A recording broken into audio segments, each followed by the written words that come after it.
When Tom Sandoval's affair exploded across headlines in 2023, it looked like Vanderpump Rules had pulled off the impossible. A show that many believed was nearing the end of its life suddenly became the center of pop culture. Ratings skyrocketed, millions of new viewers tuned in, the cast became more valuable than ever. But behind the scenes, that success may have created the exact problem Bravo executives were desperate to avoid. Because in reality television, the bigger the stars become, the harder they are to control. The Scandoval fallout generated a staggering 11.4 million viewers and delivered the biggest moment in Vanderpump Rules history. To the audience, it looked like a victory. To executives studying spreadsheets and future contracts, it looked like a financial warning sign. After more than a decade on television, the cast had accumulated something extremely valuable: leverage. In unscripted television, longevity equals negotiating power. The longer a cast member survives, the larger their paycheck becomes. By helping deliver record-breaking ratings, the Vanderpump Rules cast suddenly had a compelling argument for substantial salary increases across the board. And that's where the math started becoming uncomfortable.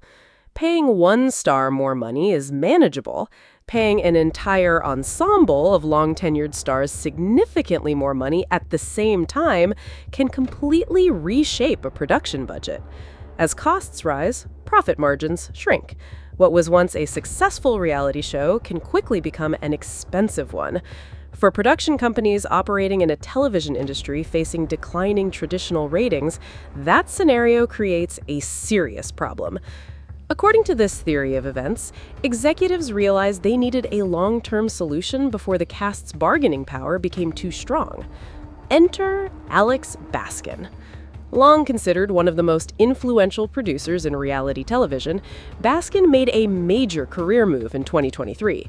He stepped away from his leadership role at Evolution Media and launched his own production company, 32 Flavors. On the surface, it looked like an entrepreneurial leap. Behind the scenes, it may have been the foundation for a much larger restructuring strategy. Unlike a traditional production company tied closely to a single format, 32 Flavors was built around flexibility. New projects, new distribution models, new talent pipelines, most importantly, new ways to manage risk. Rather than viewing reality stars as irreplaceable assets, the company appeared to adopt a different philosophy. Cast members could be moved, replaced, restructured, or positioned whenever it made business sense. And the first major test of that strategy came in the form of The Valley. At first glance, The Valley looked like a simple spin-off focused on suburban life, parenting, and adulthood. But from a business perspective, it served another purpose.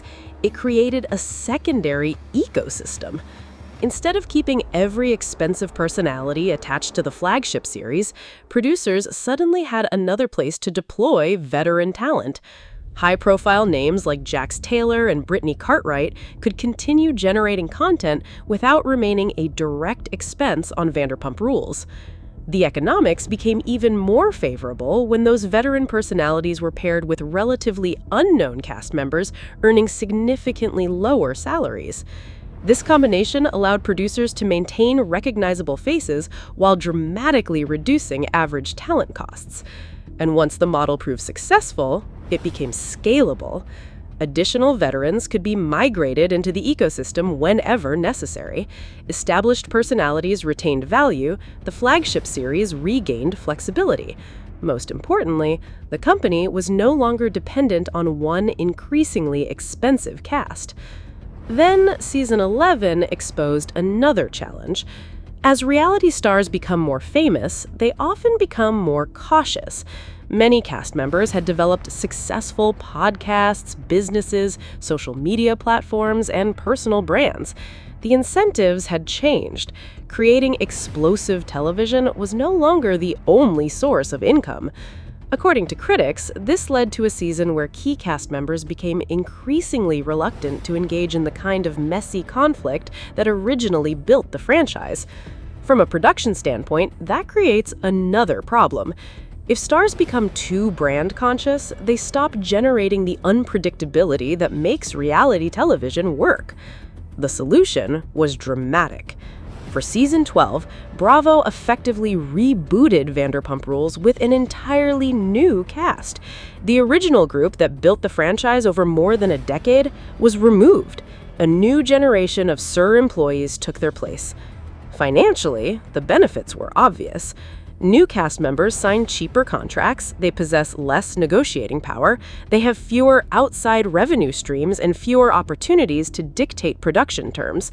In a single move, the salary scale was reset. Producer leverage returned, and the franchise itself remained intact. The decision reinforced a lesson that has quietly transformed modern reality television. Networks increasingly view intellectual property as more valuable than individual stars. Shows survive. Cast members rotate. Brands endure. As streaming platforms become more important, that philosophy only grows stronger. Success is measured less by overnight ratings and more by total hours consumed across platforms like Peacock. That shift changes everything. Reality shows are no longer simply television programs, they are content ecosystems. They generate podcasts, social media engagement, merchandise, brand partnerships, and streaming watch time. Every cast member becomes part of a much larger commercial machine. Viewed through that lens, many infamous production meetings suddenly make more sense. When producers demanded more interaction and more engagement during season 11, they weren't simply asking for drama, they were protecting a business model. And once that model proved successful, expansion became inevitable. The same operational principles that created the Valley could be replicated across multiple franchises, multiple demographics, and multiple platforms. A system that reduces risk while maximizing output is exactly the kind of structure large media companies love to acquire. Which brings us to 2026. When Sony Pictures Television acquired a majority stake in 32 Flavors, it wasn't simply buying a production company, it was investing in a blueprint, a system designed to keep reality television profitable regardless of which stars stay, leave, or demand bigger paychecks. The biggest shift happening inside Bravo today isn't the cast drama audiences see on screen, it's the gradual transfer of power away from the performers and back towards the producers. For years, reality television was built around personalities.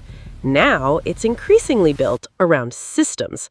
And in that new reality, the message is becoming clear. No star is bigger than the franchise. If you want to see how media companies are quietly restructuring entire industries behind the scenes, subscribe and let us know which business empire we should break down next.